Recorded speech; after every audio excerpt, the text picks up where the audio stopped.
the behavior of the chairman today, he has not even allowed members who have to move their amendments. If you see the parliamentary proceedings, the speaker always names a person, are you moving your amendment?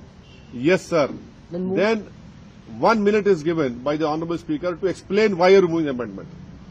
But here we have seen the Honourable Mr. Chairman has become not only the mover but also mover of my amendment.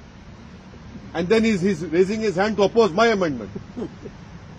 This is a joke. Give the announcement. Rejection. My amendment, I am not moving, he is moving. And then he's raising his hand to oppose my amendment. And then he say, okay, he's the mover and the opposer. He counted himself.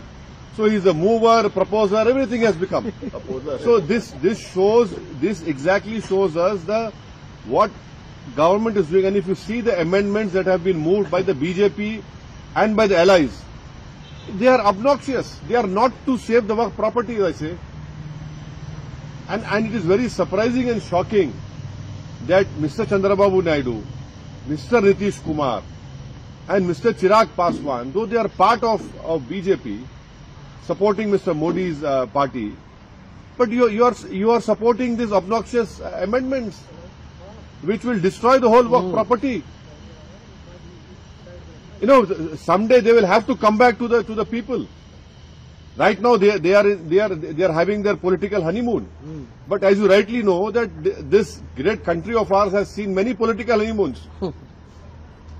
And then you have political lunar eclipse, solar eclipse will happen for them also. I am very surprised and shocked that all these three allies have supported these amendments, and we strongly reject what has happened today. And please remember that tomorrow the draft report will be shared to us. How is it humanly possible for all the members representing different political parties to read 500 pages? That draft report will not be less than minimum 400 to 500 pages. And by 29th we have to give if we don't agree with that report. How is it possible? What is this? You are making a mockery of the parliamentary system.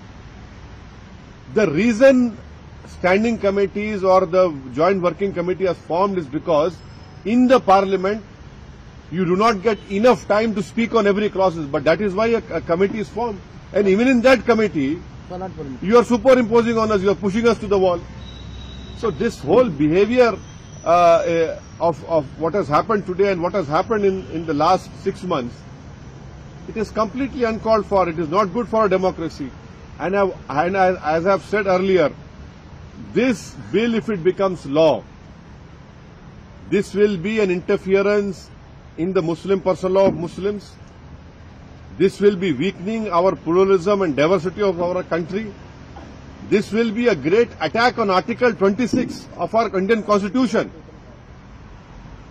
So these are the important points. And throughout the country, as far as the Muslim community is concerned, everyone has rejected this proposed bill.